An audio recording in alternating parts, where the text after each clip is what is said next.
Hello, how are you, man? Great, great. Hello, hello. On va se lever plus fort, s'il vous plaît. Plus fort. L'espace pays.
Je vais introduire Maître Akele Mouna.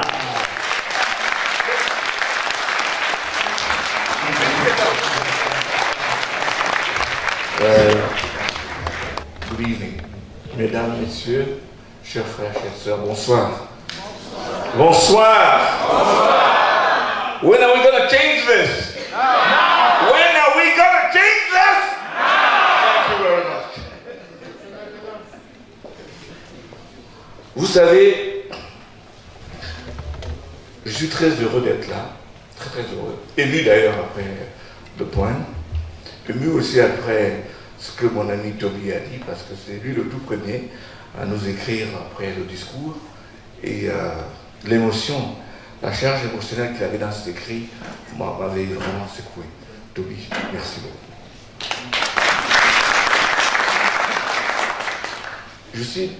Je suis vraiment à l'aise d'être là ce soir, parce que je vois beaucoup de gens, beaucoup d'amis. Je vois féliciter ma petite sœur de mon date, on a fini ensemble. Je vois même des personnes qui ne sont pas camerounais. Je vois Jean-Raymond là, caché la Côte d'Ivoire. Je vois plein de gens là, que je connais avec qui Jean-Jacques. Anyway, je ne peux pas citer tout le monde, mais je suis content d'être là. Première chose que je dois vous dire, c'est le grand Luc qui a travaillé avec... Oui, Coco, à tes bas, je la vois. Est-ce qu'elle est là? Elle est dans le moteur, c'est ça. Il a dit il y a deux types de Camerounais. Dans les 7 jours de mon élection, ça sera à vous de choisir votre nationalité. Ce n'est pas à l'État de dire...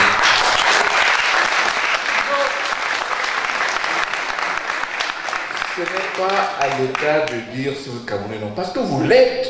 Vous êtes né Camerounais. Le choix, c'est de savoir si vous êtes autre chose. Donc, dans les 7 jours, plus jamais, on verra un Camerounais expulsé de chez lui. Ce n'est pas possible. Bravo.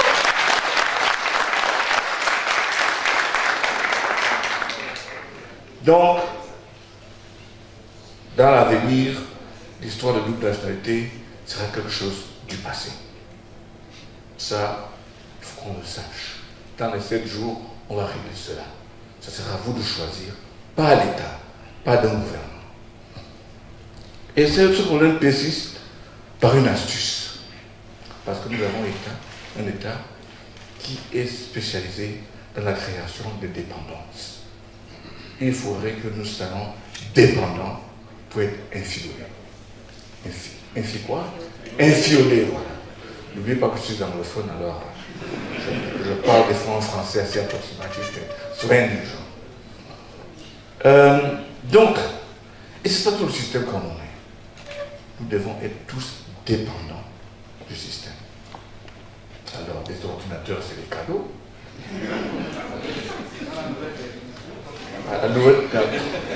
On est même très innovateur dans la technologie. Les routes, c'est les cadeaux. Les ponts, c'est les cadeaux. Les bâtisses de l'État, c'est les cadeaux. Les édifices administratifs, c'est les cadeaux. Donc, on a cette mentalité, n'est-ce pas, de dépendant de quelqu'un. En venant de Beyrouth, j'ai vu un courrier écrit par Diaspora Camerounais qui demandait au président français de reporter l'élection au Cameroun. C'est ça. C'est cela, tu vois. On est toujours dépendant. La seule chose que je pense, les Camerounais et les Camerounaises demandent, is to be empowered. Ils veulent se prendre en charge. Alors, quelles sont les conditions de la prise en charge des Camerounais de leur avenir? Première chose, mutation systémique. Nous avons un système politique qui est fait et conçu pour servir, pas le peuple, pour servir les gouvernants. C'est leur intérêt, absolument leur intérêt. Toby a bien voulu parler de ma famille, donc je vais parler. Je suis devenu avocat en 1978, inscrit au barreau de Londres en 1978. C'était une période où j'étais dans la première profession des avocats qui sont sortis, qui ont prêté serment quand l'Angleterre venait d'entrer, on appelait à l'époque Communauté économique européenne. Et à cette époque-là, l'Angleterre avait fait 3 ans. Et donc, j'avais plein de propositions pour aller à Bruxelles.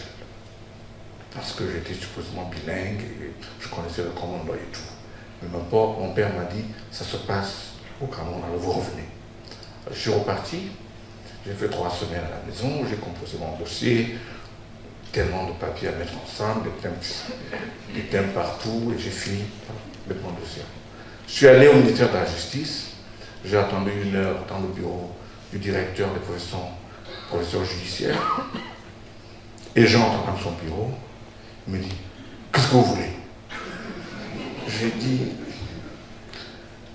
monsieur le directeur, je suis venu déposer mon dossier pour être avocat. Il me dit, fais voir, regarde, Mouna. Ton frère est déjà avocat, non?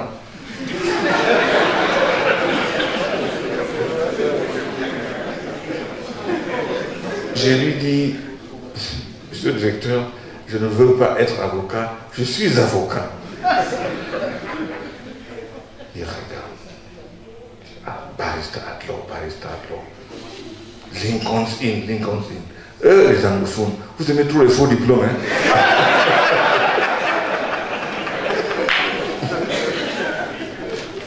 C'est ça donc mon expérience au Cameroun. Et j'avais à ce moment le choix. Rentrer chez moi, dire à mon père que je repars ou rester. Je suis resté pour une chose. Parce que je voulais que le prochain qui viendra ne va pas subir le même sort que moi. C'est ça l'engagement. Parce que ces obstacles-là doivent nous amener à chercher à changer les choses. Ils ne doivent pas nous amener à abandonner. Première chose.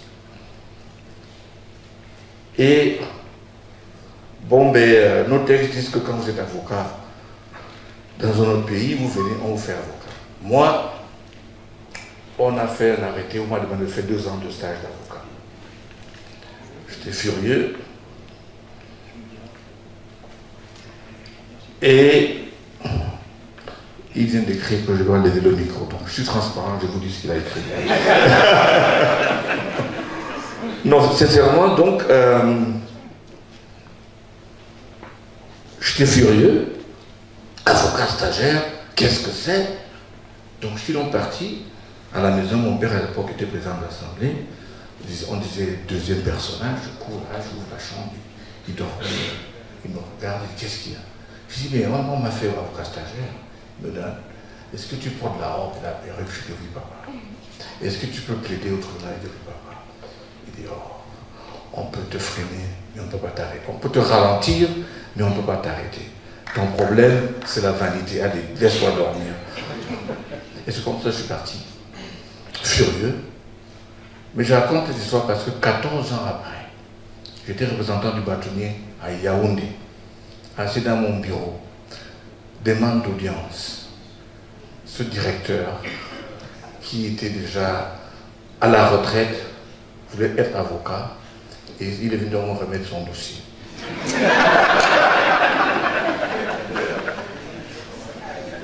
Et il est entré, c'était le même. Il s'est assis, j'ai dit, parce qu'il était à la retraite comme conseiller à la Cour suprême.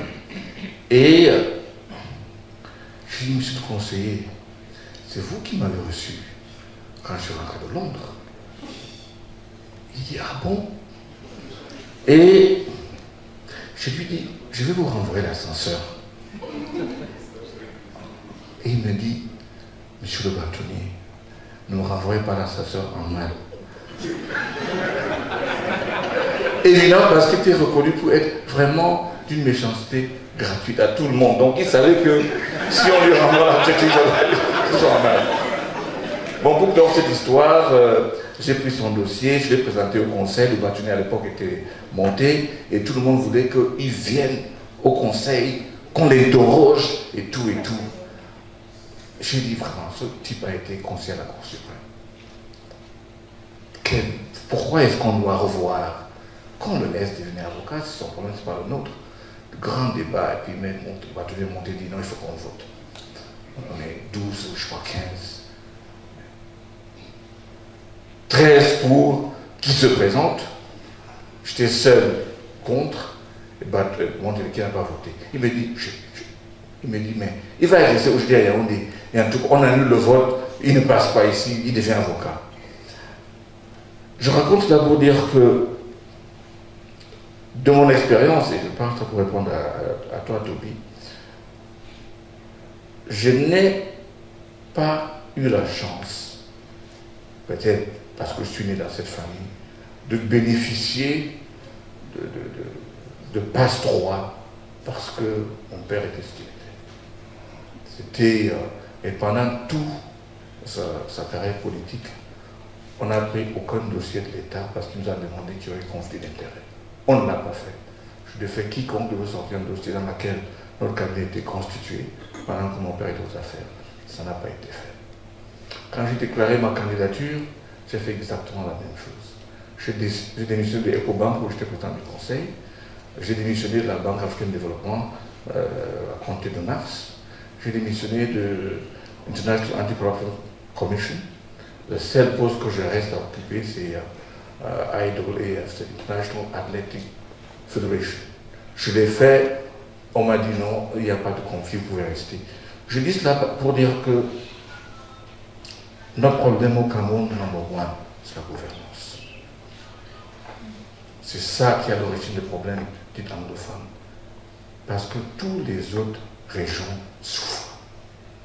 On a fait ces régions-là, eux tous ont des problèmes. Mais seulement que, comme Toby a dit, on a une culture un peu différente. Quand je dis on, je dis anglophones un peu.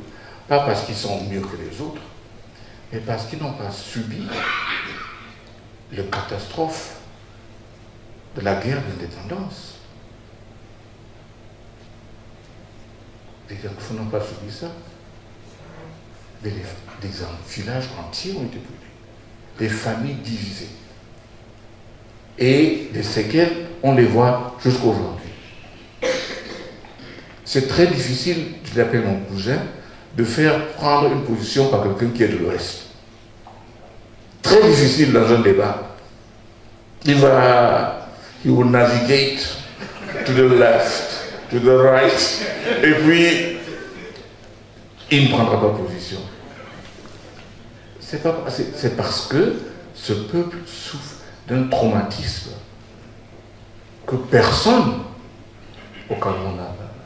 Aucune autre ethnie, le traumatisme qu'ils ont eu à l'Ouest. Même aussi le peuple passage, qui est aujourd'hui divisé entre 3 ou 4 régions. Ce n'est pas par hasard. Donc, quand je parle d'une mutation systémique, il faudrait qu'on ait un système pour les Camerounais. pas un système pour les gouvernants. Pas du tout. Donc c'est capital. Premier travail, c'est une mutation systémique qui passe, par la révision de notre Constitution, secondement, en mettant en place des institutions qui sont centrées, qui mettent le peuple au centre. Vous savez, au Cameroun, tous les jeudis soirs, les 23 millions de Camerounais rêvent à être ministres le vendredi à 17h. Eux tous. Tous les 23 millions se disent, ah, c'est vendredi à 17h, peut-être je serai ministre.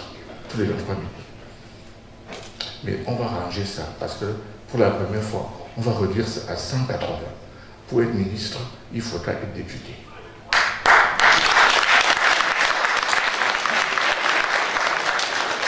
Comme ça au moins, quand tu rentres au village, tu respectes ceux qui t'ont voté. Tu n'arraches pas leur terrain, tu ne les nargues pas, n'est-ce pas? Pas du tout. Parce que tu sais que si tu n'es plus assemblée, eh bien, tu n'es plus ministre. C'est ça, mettre le peuple au centre. Dans les municipales, on va essayer de faire comme au Canada. On va arrêter d'avoir des partis politiques dans les municipalités. Donc tu vas être élu conseiller à ton nom seul. On t'élit conseiller municipal à ton nom. Comme ça, on évite de voir dans un petit village, chez le maire, c'est un grand, ils ont 50 000. Est-ce que c'est nécessaire d'avoir 3, 4, 5 listes? On ne les connaît même pas. Lui, il a élu parce que c'est lui, mais derrière, il y a 24 personnes qu'il a choisies.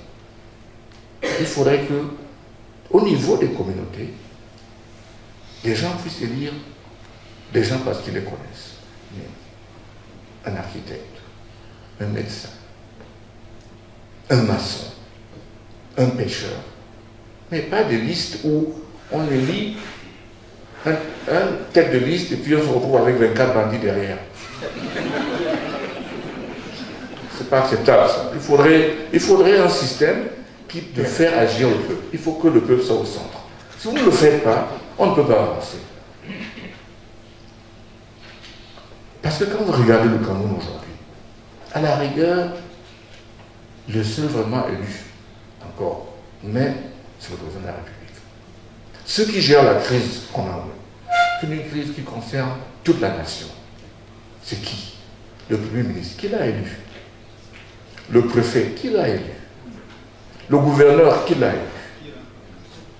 Alors, comment ces gens-là peuvent constituer une interface avec des peuples? Ils ne peuvent pas. Quand je parle que nous avons un problème de gouvernance, je vais vous donner un exemple qui est mon département à moi, il y a 6 mois. Il y a 6 mois, je viens de la Momo, chef de Mbengui, il y a 6 mois, le gouverneur de la région nord-ouest était un francophone, le préfet donc du département était un francophone, le premier adjoint était un francophone, le procureur de la République était un francophone, le premier substitut un francophone, le commandant de compagnie était un francophone, le commissaire spécial était un francophone. Il y en avait 8. Dans un petit coin où tout le monde parle anglais. Est-ce qu'il y a eu une réunion à Yaoundé où on a dit il faut y envoyer là-bas seulement des francophones? Je ne pense pas. Je ne pense pas. C'est la gouvernance. Quelqu'un va voir le ministre, il dit oh, j'ai mon cousin vraiment, depuis qu'il est sorti de l'école, il n'a pas un poste de commandement. Ah, ben oui, il y a un poste là, on le nomme. Ah, j'ai mon frère, il a encore un ben oui, on le nomme. Et au bout du compte, vous avez ces 8 personnes, pas parce qu'il y avait une combine, par exemple, c'est un problème de gouvernance. Donc je pense que si on regarde ce côté-là, on peut y arriver. Après un changement, après cette mutation, n'est-ce pas, complètement systémique. J'ai parlé de la Constitution. Nous sommes arrivés à l'état unitaire parce que le président Aïdjo l'a voulu. Et les gens oublient ce qu'il a dit dans son discours. Il dit ceci. il dit que le système fédéral nous a permis de consolider notre unité. Maintenant, c'est un système qui est coûteux. Donc, pour essayer d'amorcer notre décollage économique, nous allons passer donc à l'État unitaire. Donc, l'argument pour passer à l'État unitaire est un argument économique. Bon, au bout du compte, on a mis une économie, on a mis l'unité. C'est pour ça que je pense qu'il faudrait repartir vers un système décentralisé, ou appelez ce que vous voulez, un système qui amène les Camerounais à se prendre en charge. J'étais content quand on a changé la constitution en 1996 et on disait dedans qu'il y aura le président des régions élus. Mais en 2004, on a changé la loi. On a fait une autre loi d'application qui dit que le gouverneur est sous la tutelle, le président des régions est sous la tutelle du gouverneur. C'est le gouverneur qui gère le budget. Et on se pose donc la question, alors on décentralise quoi? Les salaires, créer des postes. Donc on est avec un système qui n'a absolument rien à faire avec le peuple. C'est un système par le gouvernement, pour le gouvernement. On pourrait montrer. Dernier d'après de la fonction publique. Mais on peut aussi parler aussi de l'armée.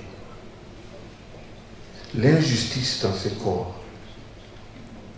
Pourquoi est-ce qu'on peut dans le même corps? Moi je suis à la retraite, toi tu travailles toujours. Comment ça se fait qu'on commence au même moment? Après 10 ans, tu es peut-être, je ne sais pas, colonel, et moi je suis encore peut-être adjudant. Ou tu viens faire le stage dans mon bureau et 10 ans après, tu es mon patron. Aucun Camerounais ne peut faire un profil de carrière. Parce qu'on a un système qui est complètement tronqué. Il n'y a pas de règles. C'est qui tu connais, pas ce que tu connais. Et on ne peut pas continuer comme ça. Je dis ça pour dire quoi? Pour dire que là, comme on dit le pays, là, le pays est en détresse. Économiquement et sur le plan politique. Et, comme on dit, il n'y a pas de joke, ce n'est pas une blague.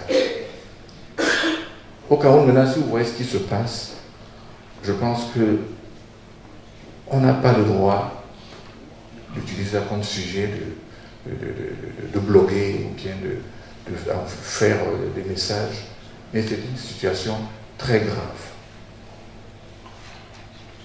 On était au nord, avec des amis, on était au nord, on est parti par route de Yaoundé jusqu'à Maroua.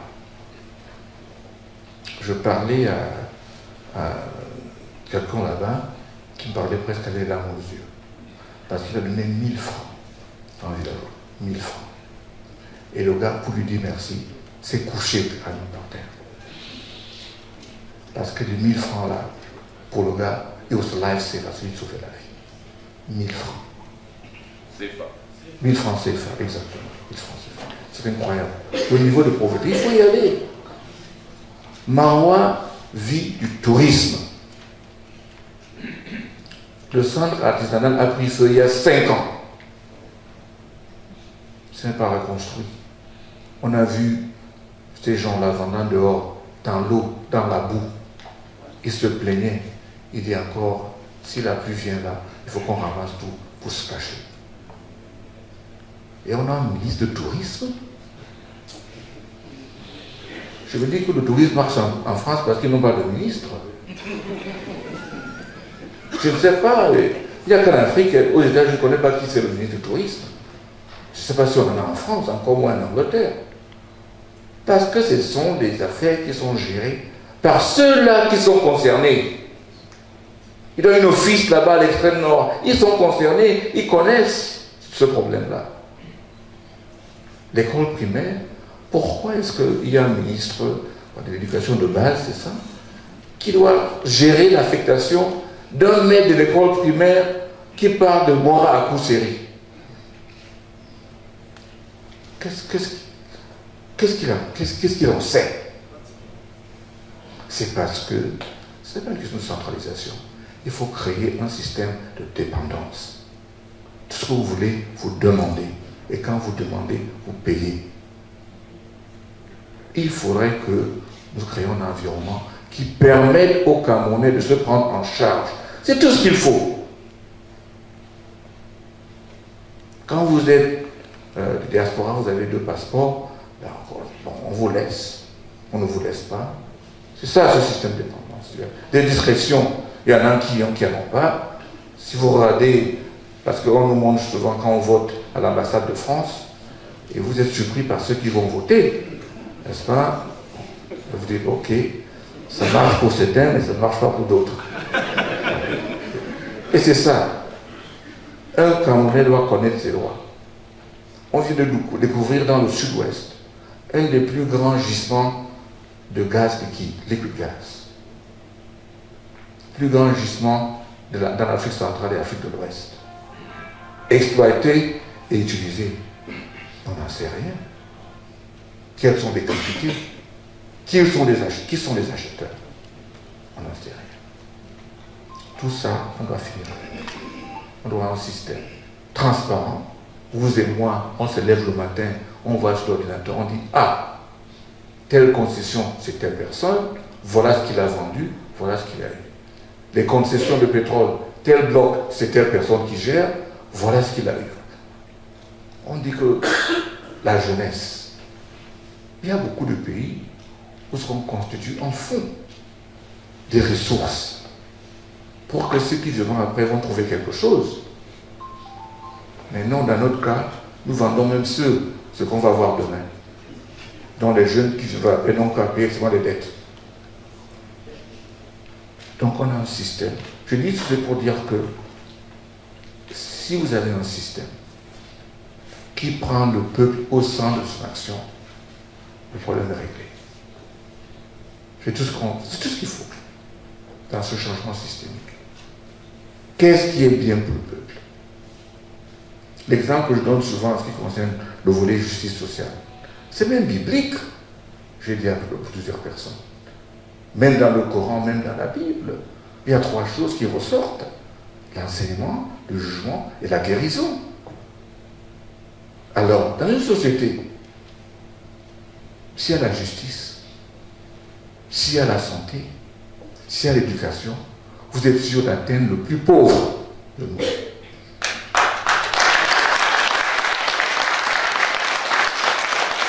Mais malheureusement, le cancer, la corruption, c'est comme un cancer. C'est transversal. Ça veut dire quoi? Ça tue la justice, ça tue la santé. Et bien sûr, l'éducation. Vous avez vu un exemple. Le Premier ministre Yann, il est parti à de l'ENAM, il était substitut procureur à Boya pendant 6 mois. Après, il est devenu vice-ministre. Par commande. Le président Aïdjo a dit qu'il voulait quelqu'un de cette région-là. Il a dit, amenez-moi le résultat de l'ENAM. Il a regardé le meilleur, il a dit, c'est lui qui devient ministre. Il faudrait que nous ayons un système comme ça. Mais au Cameroun, maintenant, apparemment, pour aller à l'ENAM, il faut aller à l'état civil et consulter la liste de décédés, je suppose. Hein. Non, mais sérieusement, je pense que les gens ne comprennent pas combien notre pays est en mal. Hier, j'avais une interview avec une dame de RFI, je crois que c'est Anne Cantenaire, et j'ai dit, bon, ça va mal, réfugiés, il y en a 15 000, il y en a maintenant 30 000. Je suis parti du Cameroun il y a 10 jours, au Nigeria, on a 30 000 Camerounais maintenant. 30 000 réfugiés. Qu'est-ce que ça coûte pour que le ministre, je serai prêt, et 20 autres citoyens vont là-bas, disent à ces gens-là, rentrons chez nous. il y avait des erreurs, mais rentrons chez nous. On vous accompagne, on les encadre et on en termine. Mais ça monte tous les jours, les Nigérians se plaignent et vous demandez, mince, les Camerounais réfugiés? Mais that's what we are. Là où nous sommes rendus, qu'on parle des Camerounais réfugiés.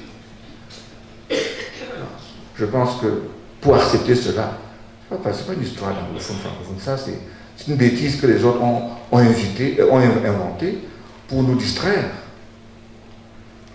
Il y a un problème qui concerne les Camerounais. Un point, un trait.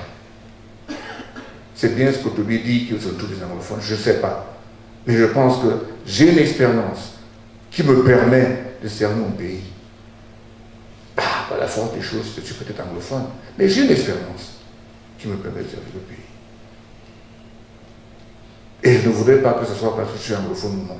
Mais je le suis. Mais ce n'est pas cela. Parce que vous savez, pour ceux qui ne me connaissent pas vraiment, j'ai passé 20 ans. J'ai été au FMI comme conseiller dans un groupe créé par Dominique Strauss-Kahn. J'ai été à la BAD, j'étais à l'Union africaine, j'ai été au MAEB, j'étais consultant à la Banque mondiale, j'étais dans tous ces endroits-là. Mais chaque fois que je disais que je suis Camerounais, des gens rayaient sous cap.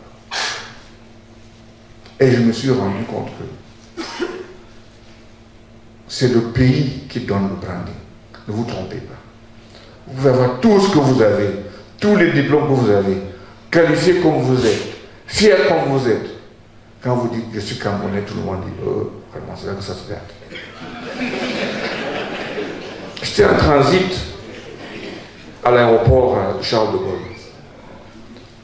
Un gars vient me voir, il dit ah frère, comment ça va? Je dis je veux bien.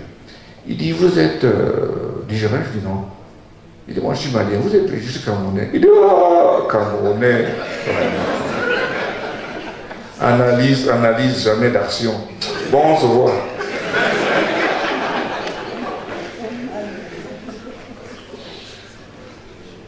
Donc je suis là pour vous écouter en fait. J'ai donné des anecdotes comme ça, mais avant de laisser, je suis là pour vous écouter. Vous me dites qu'est-ce qu'il faut? Qu'est-ce qu'il faut que nous fassions? Qu'est-ce qu'on peut faire? Parce que c'est notre pays à nous tous. Et vous ne devez jamais accepter que quelqu'un vous dise le contraire. Monsieur Ngana, je ne connais pas. Mais quand j'entends dire qu'un Camerounais est expulsé, je me dis, mais what the hell? Quel pays c'est? Le nombril, le gars est enterré là. Et on le prend, on dit qu'on l'expulse. Vers l'Amérique.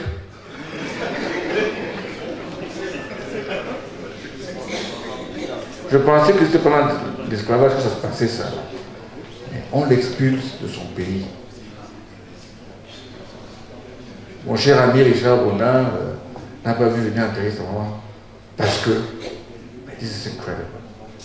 C'est-à-dire que les gens, quand je parle de ce qu'on peut faire. Ouais, je ne m'oppose à personne. Je voudrais que nous proposons. Parce que opposer, c'est facile.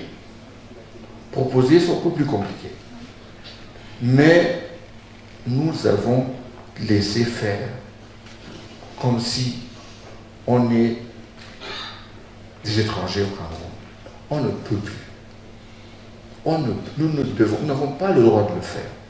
Ça peut être moi, ça peut être n'importe qui.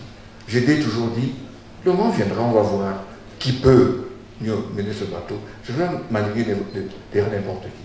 Mais le problème n'est pas là. Mais il faudrait que maintenant les Camerounais sachent que nous devons faire bouger les lignes. Nous devons changer les choses. On ne peut pas avoir un pays avec tant de richesses, tant d'opportunités, tant d'intellectuels. C'est incroyable. On a un pays où c'est comme être malheureux d'être intelligent. Et on contracte les dettes qu'on a contractées. On n'arrive même pas à les utiliser parce qu'on n'a pas les gens compétents pour faire des programmes. Mais tous les ans, nous pompons 12 milliards pour payer les intérêts. On ne peut même pas construire des stades il faut que nous importons du béton. Et puis c'est un étranger qui démissionne parce qu'on lui demande de donner l'argent. Mais qu'est-ce que c'est que ça? C'est-à-dire que, je ne sais pas qui dit ce mot, qu'on nous a zombifiés, parce que quand je vois ce qui se passe au Cameroun, je ne sais pas, quand je vois ce qui se passe au Cameroun, je me demande comment est-ce que nous pouvons l'accepter. Quand on avait coupé les salaires de 50%, je pense, c'est là on avait coupé les salaires.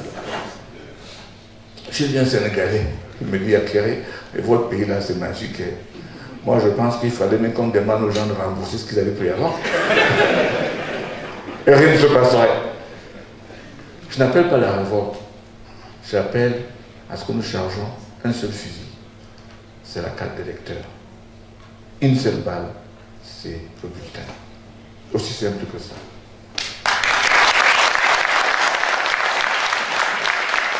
Parce qu'on nous trompe, on nous dit que ce n'est pas faisable, que les gens vont frauder. Ce langage est tenu par ceux qui soutiennent le régime. Cette fois-ci-là, on va leur montrer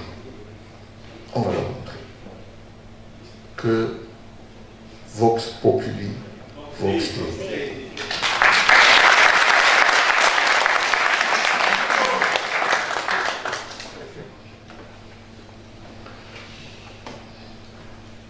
Donc,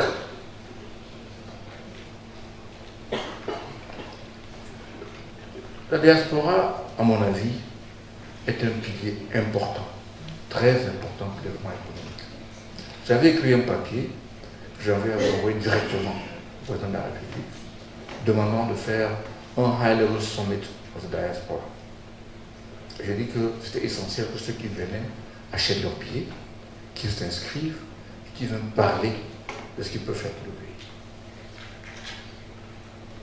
Au lieu qu'on me réponde, on a donc fait notre sommet de diaspora où on a acheté des billets aux gens qui ont passé tout le temps dans leur famille et je ne sais pas ce qu'ils ont rendu comme rapport. Et bien sûr, qui venait à cette réunion-là? Les frères d'eux, les cousins d'eux, et voilà. Donc, et c'est cela. Et là, on attend toujours les résultats. Ce n'est pas les amusements. On a les médecins. Je suis sûr qu'il y a des médecins qui pourront rapidement venir 1-2 mois au Cameroun pour aider. On a des enseignants. Je suis sûr que dans les conditions créées, ils seront là rapidement, 1 mois par an, pour aider. Tous les corps, on peut trouver comme ça. C'est pour ça que j'ai dit que dans notre programme, tous les contrats de consulting, première offre, de 30% des travaux de ces contrats-là, c'est réservé pour la diaspora. Quand on ne trouve personne là-bas, on va donc chercher ailleurs. Parce que nous avons des compétences, première chose.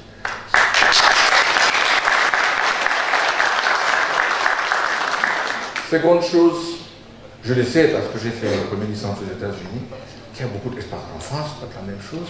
Il y a beaucoup de gens qui ont des biens mobiliers, des biens immeubles, qui voudront très bien investir au Cameroun ou bien construire au Cameroun. Il faudrait que l'État puisse faire un système où j'ai un bien à Washington ou à Paris, je m'en vais dans une banque, je fais une hypothèque dans cette banque-là, et cette banque, par une correspondance au Cameroun, me permet donc de garantir la construction de cet immeuble. Donc c'est facile, ça aide. Il faudrait qu'il y ait un département au Cameroun qui ne s'occupe que de ça. C'est bien qui est Western Union et MoneyGram, et l'argent passe partout. Si vous partez à Bamina, il faut voir, c'est à comprendre devant Western Union et MoneyGram. Et vous demandez, mais on produit quoi à Bamina? On ne produit rien. Donc, je pense que la force que vous avez va se faire sentir. Vous devez être impliqué de façon économique et de façon politique. Donc, cette histoire-là, parce que vous avez le passeport, quoi, c'est quelle couleur là, le passeport? Orange, voilà, le passeport de cette couleur-là. Vous pouvez avoir ça et avoir le passeport vert. Et toutes les autres couleurs que vous voulez. C'est votre choix.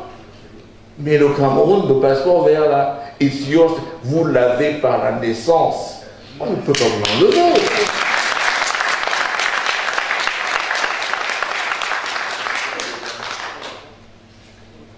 So, happy to be here, content d'être là. Je vais prendre des questions. S'il vous plaît, pas de gants. Posez des questions que vous avez. J'ai vu certaines personnes d'autres formations politiques assez compliquées qui sont là. C'est pour ça que je suis à la société civile. Je ne voulais pas m'aligner, n'est-ce pas, devant une formation politique, mais ces choses faites déjà. Ce n'est pas l'AFP pour ceux qui se demandent. Mais l'important, c'est ce qu'on va faire et comment on va le faire. Je pense que qu'on soit de l'UPC, du RDPC ou de cette... On est tous Camerounais d'abord et on doit se mettre ensemble pour bâtir notre pays. Nous n'avons pas le droit de rater le prochain virage en octobre. Et je suis sûr qu'en octobre ou en novembre, c'est cela, on va fêter tous ensemble. Ceux qui ne voulons pas fêter au Cameroun, je viendrai ici fêter aussi à vous.